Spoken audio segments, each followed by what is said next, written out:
The world holds its breath. A barn owl, Tyto alba, compresses into a ghost of cream and umber, its heart-shaped face a pale mask against the fractured black lattice of pine needles. Twilight bleeds through the canopy in gradients of bruised violet and dying orange, but the owl exists apart from time. The camera, a phantom dolly on a precision gimbal, glides at an impossible 120 frames per second, rendering every micro-motion as a cathedral of detail. Feathers ruffle. Not a flap, not a preen, a softening. Each contour feather on its chest lifts in a wave, starting at the sternum and rippling outward like a stone dropped into still water. The barbules, microscopic hooks that normally lock feathers into an aerodynamic surface, release one by one. Air, that invisible ocean, pours into the gaps. The owl's body seems to expand, to breathe, to listen through its plumage. A single downy filament, finer than a human hair, detaches and spirals downward, spinning lazily for several seconds before vanishing into the gloom below. The camera drifts forward, then arcs left, skimming the branch's underside. Lichen, pale green and brittle, crusts the bark. A droplet of resin, amber and thick, hangs from a needle cluster, catching the last horizontal ray of sun. It flares like a dying star, then dims. Below, mist rolls over grass that hasn't seen daylight in weeks. The camera descends, slow as a falling leaf, until the grass blades, each one beaded with condensation, fill the bottom third of the frame. A spiderweb, strung between two stalks, trembles with the owl's invisible wake. No sound. Not the creak of a hinge, not the hum of a motor, not the rustle of the bird's own feathers. Absolute silence is not an absence here. It is a presence, a substance, thicker than the mist. The owl's head rotates, not the full 270 degrees yet, just a gentle 15-degree tilt. One eye, dark as a pit, catches a stray photon. The nictitating membrane, a translucent third eyelid, slides horizontally across the cornea, wiping away dust. Then it retracts. The eye gleams, oil-slick and ancient, cut to black. Hold for 3 heartbeats. Ent, ext, dense moonlit forest, first-person drift, continuous. We are weightless. The first-person camera moves at walking pace, but without legs, without a body, without breath. The forest floor, a carpet of decayed needles, shattered acorn caps, and the occasional pale bone, slides beneath us as if we are a ghost or a low-flying owl. Moonlight, filtered through a high overcast, paints everything in shades of slate and silver. No shadows, just degrees of darkness. To the left, a massive Douglas fir, its bark furrowed like an old man's face. Moss drips from every horizontal surface, beards of it, curtains of it, so thick that the tree's true shape is only a rumor. To the right, a younger alder, its trunk smooth and pale, scarred with claw marks. Raccoon, perhaps, or a climbing bobcat. The camera drifts between them, clearing a rotting log by inches. Shelf fungi, bracket fungi, orange and white and the color of dried blood, cluster on the wood like ears listening to the silence. We pass through a patch of moonlight. For a moment the ground is luminous. Every pebble, every fallen twig, every scatter of pine needles casts a distinct, sharp-edged shadow. Then this response is AI-generated, for reference only. Without number or title, the world holds its breath. A barn owl, Tyto alba, compresses into a ghost of cream and umber, its heart-shaped face a pale mask against the fractured black lattice of pine needles. Twilight bleeds through the canopy in gradients of bruised violet and dying orange, but the owl exists apart from time. The camera, a phantom dolly on a precision gimbal, glides at an impossible 120 frames per second, rendering every micro-motion as a cathedral of detail. Feathers ruffle. Not a flap, not a preen, a softening. Each contour feather on its chest lifts in a wave, starting at the sternum and rippling outward like a stone dropped into still water. The barbules, microscopic hooks that normally lock feathers into an aerodynamic surface, release one by one. Air, that invisible ocean, pours into the gaps. The owl's body seems to expand, to breathe, to listen through its plumage. A single downy filament, finer than a human hair, detaches and spirals downward, spinning lazily for several seconds before vanishing into the gloom below. The camera drifts forward, then arcs left, skimming the branch's underside. Lichen, pale green and brittle, crusts the bark. A droplet of resin, amber and thick, hangs from a needle cluster, catching the last horizontal ray of sun. It flares like a dying star, then dims. Below, mist rolls over grass that hasn't seen daylight in weeks. The camera descends, slow as a falling leaf, until the grass blades, each one beaded with condensation, fill the bottom third of the frame.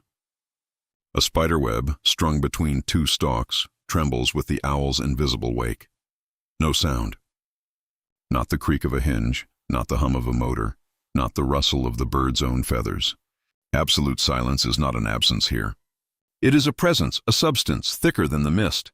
The owl's head rotates, a gentle 15-degree tilt. One eye, dark as a pit, catches a stray photon. The nictitating membrane, a translucent third eyelid, slides horizontally across the cornea, wiping away dust. Then it retracts. The eye gleams, oil-slick and ancient. We are weightless. The first-person camera moves at walking pace, but without legs, without a body, without breath. The forest floor, a carpet of decayed needles, shattered acorn caps, and the occasional pale bone, slides beneath us as if we are a ghost or a low-flying owl. Moonlight, filtered through a high overcast, paints everything in shades of slate and silver. No shadows, just degrees of darkness. To the left, a massive Douglas fir, its bark furrowed like an old man's face.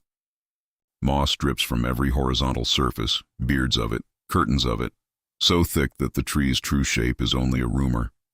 To the right, a younger alder, its trunk smooth and pale, scarred with claw marks. Raccoon, perhaps, or a climbing bobcat.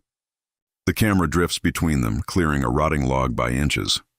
Shelf fungi, bracket fungi, orange and white and the color of dried blood, cluster on the wood like ears listening to the silence. We pass through a patch of moonlight. For a moment the ground is luminous. Every pebble, every fallen twig, every scatter of pine needles casts a distinct, sharp-edged shadow. Then we glide into deeper cover and the details soften. A fallen branch, snapped mid-length, reveals pale, splintered wood. A single oak leaf, months dead and curled into a tight boat, rocks gently from an invisible current of air. No footsteps, no crunch of gravel or snap of dry twigs. The camera is a silent witness, a floating consciousness. In the distance, a sound that is almost not a sound, an owl hoot. Not the screech of a barn owl or the tremolo of a screech owl, but the deep, sonorous hoo-hoo-hoo-hoo of a great horned owl, so low in frequency that it feels more than hears, a vibration in the sternum. The hoots come in clusters of 4, then silence, then 4 more. There is no echo. The forest absorbs everything. The eerie calm is not peaceful, it is watchful, expectant, as if every tree is leaning inward. A low-angle lens presses against the earth, looking up. A tawny owl, Strixa leuco, occupies a dead tree stump like a monarch on a ruined throne. The stump, once a towering oak, has been sheared off by lightning or chainsaw, its top a jagged plateau of gray, weather-softened wood. The owl's feet, covered in dense, feathery down to the talons, grip the edge. Its body is a symphony of browns, cinnamon, umber, taupe, ochre, patterned with dark vermiculations that mimic bark so perfectly that from a distance, the bird is invisible. Fog rolls at ground level, thick as milk but moving with the deliberation of a glacier.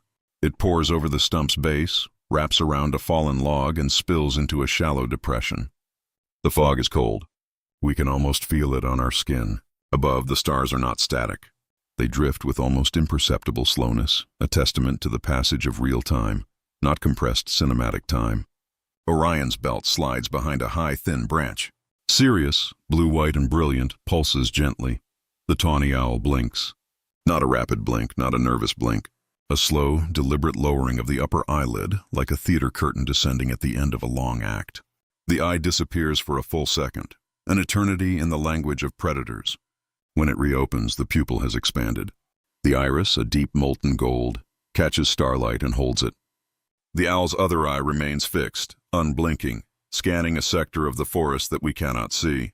Then, in perfect symmetry, the second eye blinks. The head does not move, the body does not shift. Only the fog continues its silent migration. The tawny owl blinks. Not a rapid blink, not a nervous blink. A slow, deliberate lowering of the upper eyelid like a theater curtain descending at the end of a long act. The eye disappears for a full second, an eternity in the language of predators. When it reopens, the pupil has expanded. The iris, a deep molten gold, catches starlight and holds it. The owl's other eye remains fixed, unblinking, scanning a sector of the forest that we cannot see. Then, in perfect symmetry, the second eye blinks. The head does not move. The body does not shift. Only the fog continues its silent migration. We cut to black. Then, slowly, an owl wing emerges from the darkness. The background is absolute black, not dark gray, not shadow, but the black of a sealed cave, of deep space, of the space between heartbeats. Against this void, the wing is a revelation.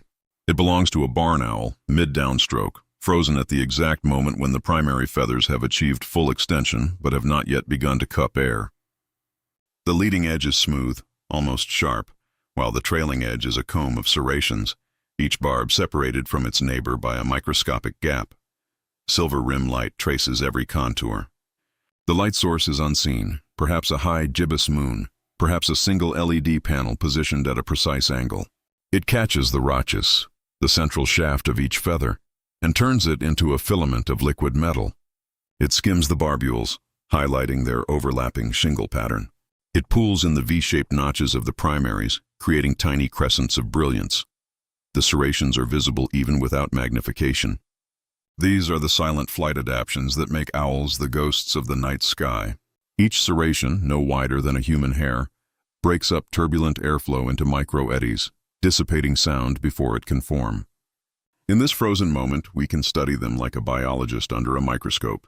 The way they angle slightly upward, the way they vary in length from the wingtip inward, the way they seem almost soft, almost furry. Wind animation plays across the wing without sound. We see the effect of airflow. The outer primaries bend upward slightly, flexing like the ribs of an umbrella in a storm. The coverts, the smaller feathers that overlay the base of the primaries, ruffle in sequence, a wave traveling from the shoulder to the wrist. A single downy feather, hidden deep among the contour feathers, escapes and floats upward, caught in a thermal current invisible to us. It spins, drifts, and disappears into the black. The wing begins to move. At 1 frame per second, the downstroke continues. The wrist joint bends. The primaries rotate, changing their angle of attack. The serrations realign. Then, just as the wing reaches the bottom of its arc, the frame freezes again. We have time to notice the tiny scratches on the feather shafts, the microscopic dust particles clinging to the barbules, the way the silver rim light has shifted to a different set of edges. We pull back. The wing becomes part of a whole owl. Then the owl becomes a silhouette against a moonlit sky. Then the sky fades. A dark cave interior. Not the mouth of a cave, not a well-lit cavern, but the absolute lightless depths where even the concept of vision begins to dissolve. The camera is inside, though we have no memory of entering. The air is cool and damp and still. We can almost taste the limestone, the guano, the ancient stillness. For a long moment, there is nothing. Just black. Just the sense of being underground, of having rock above and rock below and rock on all sides. Then, 2 glowing owl eyes. They appear slowly, as if the darkness is giving birth to them. First a faint ember glow, then a brighter amber, then 2 perfect circles of gold. They are not reflective. There is no light source to reflect. They are self-illuminated, bioluminescent in this dream logic, or perhaps they are simply so adapted to darkness that our human eyes perceive them as light. They are spaced wide apart, set in a flat facial disc that remains invisible. The eyes are all that exist. The camera pushes in, not a zoom, but a physical dolly move, the lens gliding forward on a track that does not exist. The eyes grow larger in the frame, slowly, inexorably. As they enlarge, we begin to see details.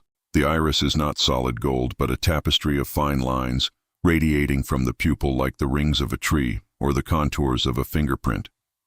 The pupil itself is a bottomless black, dilated to its maximum, drinking in every available photon. In the depths of the pupil, there is a tiny reflection, perhaps the camera lens, perhaps a star outside the cave mouth, perhaps nothing at all. The eyes blink. Not in unison, but one after the other. A lazy, asymmetrical blink that is distinctly avian. The nictitating membranes slide across, pale and translucent, then retreat. The eyes seem to focus on us, to see through us, to look at something behind us that we cannot perceive. Total stillness. The camera stops advancing when the eyes fill the entire frame, each iris a landscape of gold lines, each pupil a doorway into the dark. We hold. 1 second, 2, 5, the eyes do not move. They do not need to. They have seen everything. The frame splits. A vertical line divides the screen into 2 equal halves, and the halves begin to drift apart slightly, creating a narrow black gutter between them. On the left side, a field mouse, Paramiscus maniculatus, deer mouse, with its white belly and its oversized liquid eyes, rustles through a carpet of dry oak leaves. The camera is at ground level, inches from the mouse. The leaves are curled and brittle, the color of parchment and rust. The mouse moves with the characteristic stop-start rhythm of a small rodent. Freeze, listen, twitch a whisker, take 2 steps, freeze again. Its nose twitches constantly, sampling the air for predators. Its ears, large and membranous, rotate independently. In extreme close-up, we see the individual hairs on its back, each one banded with brown and black, each one slightly raised in piloerection. The rodent equivalent of goosebumps, a response to the cold or to fear. The mouse pauses, rises onto its hind legs, and scans the darkness above. Its eyes reflect a non-existent light source, glowing red in the imagined illumination. On the right side of the split screen, an owl dives. Not a barn owl, not a tawny owl, but a barred owl, Strix varia, with its dark eyes and its striped chest. The owl is captured at 1,000 frames per second, though the dive takes only a fraction of a second in real time. The bird is falling like a stone, but a stone with feathers, a stone that can steer. The wings are tucked tight against the body, reducing drag to an absolute minimum. The tail is fanned slightly, acting as a rudder. The head is locked forward, eyes fixed on a point below that we cannot see. The owl's body is a study in compression. Every feather lies flat, smooth as a fish's scales. The legs are drawn up, talons folded against the belly. The facial disc is flattened by the wind, the feathers pressed back against the skull, giving the owl a streamlined, almost missile-like profile. And yet there is beauty here too.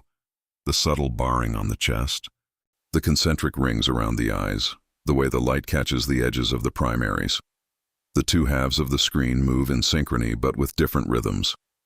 The mouse takes 2 steps. The owl drops 10 feet. The mouse freezes, whiskers trembling.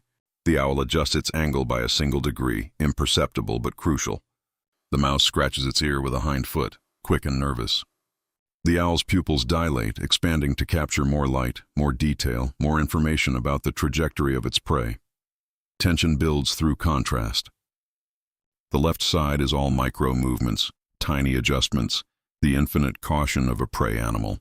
The right side is macro-motion, gravity accelerated, the terrible purpose of a predator. The gutter between them is the space between life and death, the invisible line that separates the hunter from the hunted. We watch, helpless, as the 2 timelines converge. Then, just before impact, the screen rejoins. The owl fills the frame and the mouse is nowhere to be seen. An owl rotates its head. The motion is smooth, unnaturally smooth, the kind of smooth that makes our human necks ache in sympathy. The background blurs into streaks of brown and green and gray, out of focus trees, out of focus sky, out of focus everything. But the owl itself is sharp. Every feather, every filament, every tiny bristle around the base of the beak is rendered in 4K clarity. The rotation begins. The owl faces forward, looking directly into the lens. Then, without moving its body, without shifting its feet, the head turns to the right. 90 degrees. The owl is now looking over its right shoulder. 180 degrees. The head is facing directly backward, the body still forward. 270 degrees. In this false color world are twin black holes, absorbing all light, giving nothing back. Then faint red traces appear. Heat signatures. Prey. A vole, Microtus pennsylvanicus, scurries through a tunnel of grass, appearing as a small, pulsing red comma. Another vole, larger, maybe a pregnant female, emerges from a burrow and sits on her haunches, her body a brighter red against the cool blue of the soil. A mouse, smaller and faster, darts between 2 clumps of clover, leaving a red streak behind it. The owl's head locks onto one of the signatures. The head stops moving. The body tenses, invisible muscles coiling beneath the feathers. The talons, each one a weapon, flex slightly against the wood of the fence post. The red trace moves, stops, moves again. The owl waits. The red trace moves into the open, away from the cover of grass, crossing a patch of bare earth. The owl leans forward, just slightly, a shift of weight so small it is almost imperceptible. Then it launches. The dive begins in night vision green, but as the owl accelerates, the image shifts. The green bleeds away, replaced by natural color, as if the speed of the dive has outrun the night vision technology. The owl is a dark shape against a dark sky, but we can see it clearly because we know where to look. The wings are still tucked. The body is a bullet. The target is invisible to us, but not to the owl. The camera is positioned at the bottom of the dive, looking up. The owl grows larger in the frame, from a distant speck to a recognizable bird, to a mass of feathers to a pair of outstretched talons. The pupils are dilated, enormous black pools that seem to absorb the entire world. The facial disc is flattened, the feathers pressed back, giving the owl a look of terrible, focused intent. We do not hear the wind. We do not hear the owl. We see the impact coming, frame by frame, second by second, and we cannot look away. The talons extend, the toes spread wide, the sharp, curved claws reaching for something below the frame. Then freeze frame. 1 frame before contact. The owl hangs in midair, suspended in time, the distance between its talons and its prey measurable in millimeters. The pupils are fixed. The feathers are still. The world waits, the talons extend. In slow motion, so slow that each millimeter of movement takes a full second of screen time, the owl's feet reach toward the camera. The toes, zygodactyl, 2 forward, 2 backward, spread wide, creating a net of talons and skin. The claws are black, curved like fishhooks, sharp as surgical steel. The outer toe, which can rotate to face forward or backward, swivels into position. The feet fill the frame. The background is a blur of forest floor, brown leaves, green moss, a single white mushroom, all smeared into abstract streaks by the speed of the dive. But the feet are sharp. We can see the tiny scales on the toes, each one a hexagonal plate. We can see the tendons visible beneath the thin skin, pulling the talons closed. We can see the pads of the feet, rough and textured, designed to grip and hold. The impact freeze frame holds for a long moment. The talons have not yet closed. The prey is hidden beneath the owl, invisible to us. The owl's eyes, visible just above the feet, are half closed, the nictitating membranes drawn across to protect the corneas from debris. The feathers of the belly are compressed, pressed flat by the rush of air. Then, slowly, the talons begin to close. The toes curl inward. The claws dig into something we cannot see. The owl's body settles, the wings beginning to spread to slow the descent. The background blur resolves into individual leaves, individual twigs, individual blades of grass. The impact is over. The owl has caught something. We do not see what. We only see the satisfied half-blink of an eye. The owl sits motionless on a branch. The branch is thick, ancient, draped in old man's beard lichen that sways in a breeze we cannot hear. The owl is a barred owl, judging by the vertical streaks on its chest, but in this light, at this distance, the patterns are soft, almost blurred. The bird sits. It does not preen. It does not shift its weight. It does not turn its head. It simply sits, a feathered statue carved from patience and hunger. The camera is on a subtle dolly zoom. The effect is almost imperceptible. The background slowly expands while the owl remains the same size, or the owl slowly grows while the background recedes. It is the vertigo effect, the Hitchcock zoom, the visual signature of unease and revelation. But here, it is not used for unease. It is used to show time passing. The dolly zoom takes a full 10 seconds to complete, and during those 10 seconds the owl does not move. Then, the owl blinks. One eye closes, then opens. The other eye closes, then opens. The nictitating membrane does not appear. This is a full blink, the upper eyelid lowering like a drawbridge. The blink takes less than a second, but in the context of the owl's stillness, it is a seismic event. It is a reminder that this is not a statue, not a photograph, not a trick of the light. This is a living creature, waiting, watching, conserving energy for the hunt to come. The dolly zoom completes. The owl blinks again 5 seconds later. The camera holds for another 10 seconds, then slowly fades to black. The moon rises. It is not a sudden event. The moon has been rising for hours, but we are only now noticing it. It appears from behind a distant ridge, then behind a stand of pines, then behind the silhouette of a barn owl on a rooftop. The rooftop is old, shingled with cedar shakes that have weathered to a soft silvery gray. A chimney, brick and mortar, stands at one end, casting a long shadow in the moonlight. The owl is a perfect silhouette. Every feather, every tuft, every contour is defined by the absence of light. The heart-shaped face is visible only as a negative space, a pale oval against the dark body. The ear openings, asymmetrical on the skull, are invisible, but we know they are there, hidden beneath the feathers. The owl faces the moon, watching it rise, or perhaps watching something else entirely.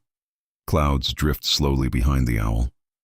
They are high clouds, cirrus, composed of ice crystals that catch the moonlight and scatter it into halos and arcs.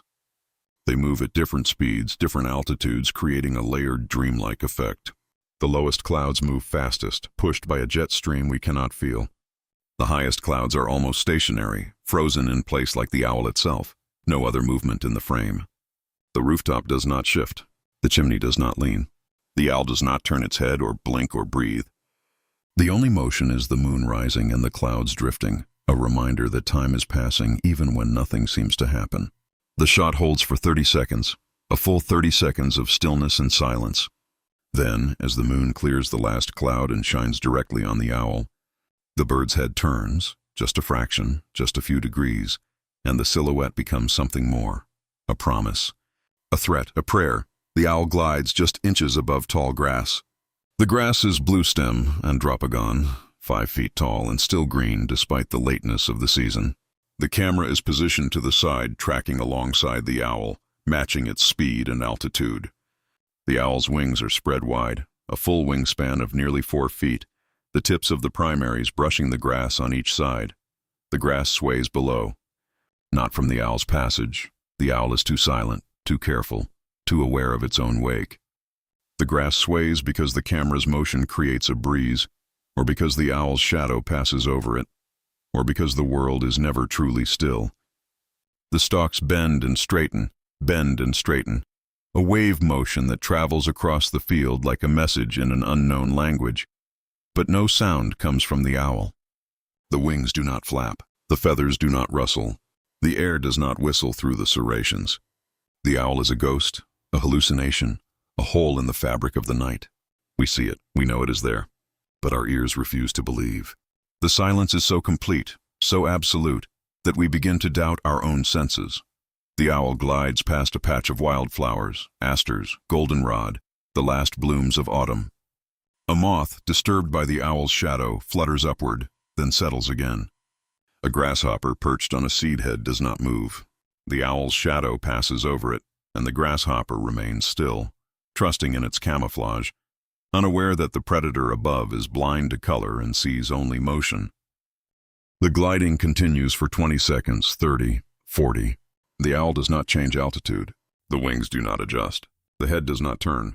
The owl is a machine, a glider, a perfect expression of physics and evolution. Then, without warning, the owl folds its wings and drops into the grass. The camera continues forward, leaving the owl behind. The grass closes over the bird, hiding it from view. We do not see the impact. We do not see the catch. We only see the grass swaying, and then stillness. The owl's eyes fill the frame. They are the eyes of a great gray owl, Strix nebulosa, the largest owl in North America by length, with a facial disc so large and so perfectly circular that it looks like a radar dish. The eyes are yellow, not gold, a pale, piercing yellow that seems to glow from within. The pupils are expanding. The light level drops. We are watching in real time as dusk turns to night, as the last twilight fades and the stars begin to appear. The owl's pupils respond, dilating smoothly, continuously, without the jerky, stepwise motion of a human iris. The pupil grows from a small black dot to a wide, dark circle, consuming the yellow iris from the inside out. We see the process in extreme close-up. The iris is not a solid sheet of pigment, but a mesh of muscle fibers radiating from the pupil like spokes on a wheel. As the light dims, the radial muscles contract, pulling the iris inward, opening the pupil wider. The circular muscles relax, allowing the expansion. The effect is hypnotic, organic, a slow-motion flower blooming in reverse. The camera holds on the eye as the pupil reaches its maximum diameter. The yellow iris is now just a thin rim around a vast black hole.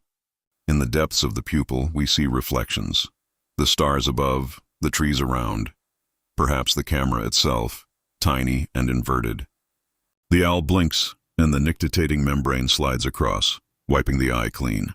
When it retracts, the pupil is still wide, still dark, still waiting for the light that will not come. The forest floor, seen from above. The camera is mounted on the owl's back, or perhaps it is the owl's own perspective, a POV shot of the final descent.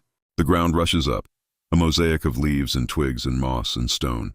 A fallen branch, pale wood against dark soil. A cluster of mushrooms, white and fragile. A mouse, small and brown, frozen in place looking up. The leaves and twigs grow larger in the frame. An oak leaf, red and curled, fills the lower left corner.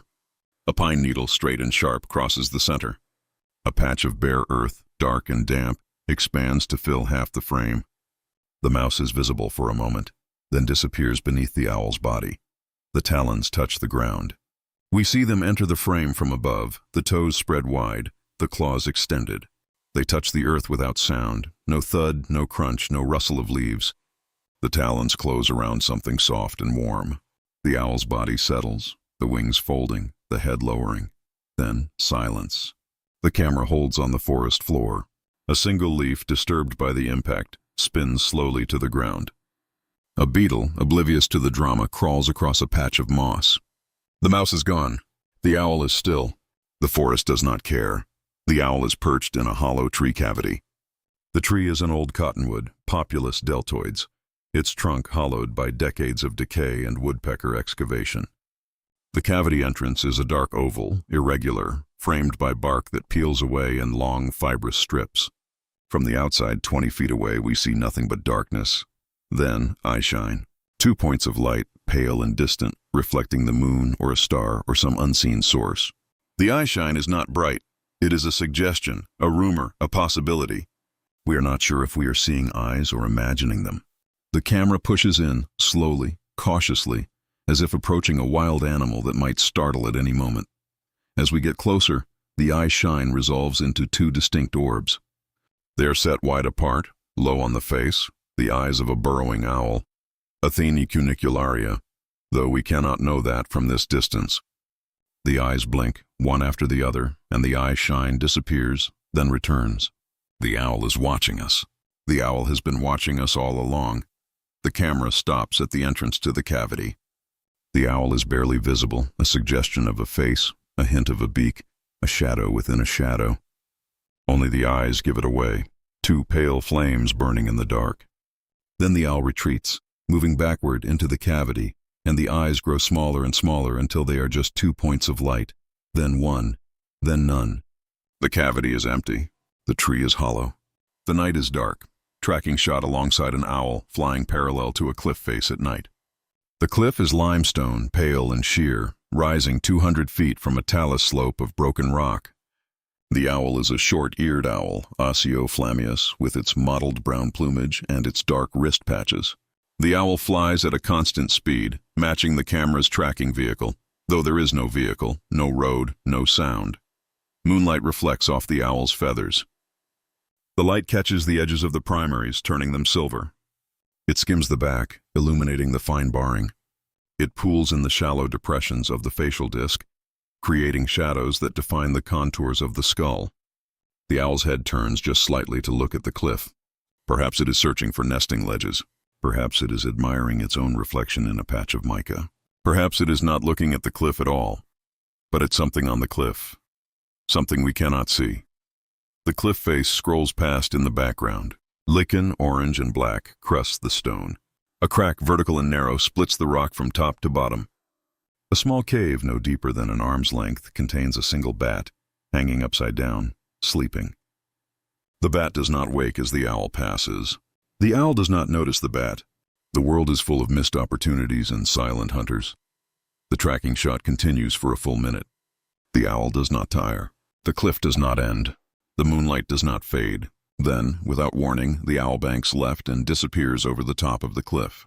The camera continues straight, watching the cliff face, waiting for the owl to return. It does not. The shot ends with an empty frame, a blank wall of stone, a question without an answer. The owl waits on a mossy rock. The rock is granite, gray and speckled with mica, half buried in a slope of fallen leaves. Moss covers the top, thick and green. a cushion of bryophytes that must be comfortable for sitting. The owl is a saw-whet owl, Aegolius acaticus, the smallest owl in the eastern forest, no larger than a robin. Its head is tilted slightly, just a few degrees, as if it is listening to something we cannot hear. The tilt becomes more pronounced. The head rotates, not the full 270 degrees, but a curious, quizzical tilt that makes the owl look like a dog hearing a strange noise. The left ear, set higher on the skull than the right, points toward the ground. The right ear, set lower, points toward the sky. The asymmetrical ears allow the owl to triangulate sound in 3 dimensions, to pinpoint the location of a mouse rustling in the leaves from 100 feet away. The owl launches. There is no warning, no tensing, no visible preparation. One moment the owl is sitting on the mossy rock, head tilted, looking thoughtful. The next moment the rock is empty. The owl is gone, vanished into the darkness, leaving behind nothing but a few displaced moss fragments and a single dropped feather. The camera holds on the empty rock for 2 seconds, then 4, then 6. The rock does not change. The moss does not move. The forest does not care that the owl has left. The emptiness is absolute, a negative space where a living creature used to be. Then, in the distance, a faint rustle. The owl has found something. The rock waits, patient and silent, for the owl to return. Soft focus shot. The image is dreamy, romantic, the kind of soft focus that comes from a diffusion filter or a lens smeared with Vaseline. The subject is a barn owl, but the owl is dissolving into shadowy tree bark. The bark is rough, furrowed, covered in lichen and moss and the scars of old wounds. The owl's feathers are the same colors as the bark, brown, gray, white, tan, and the boundaries between bird and tree are blurring. The owl becomes nearly invisible. We see the outline of a head, the suggestion of a body, the ghost of a wing, but the details are gone, absorbed by the bark, swallowed by the shadows.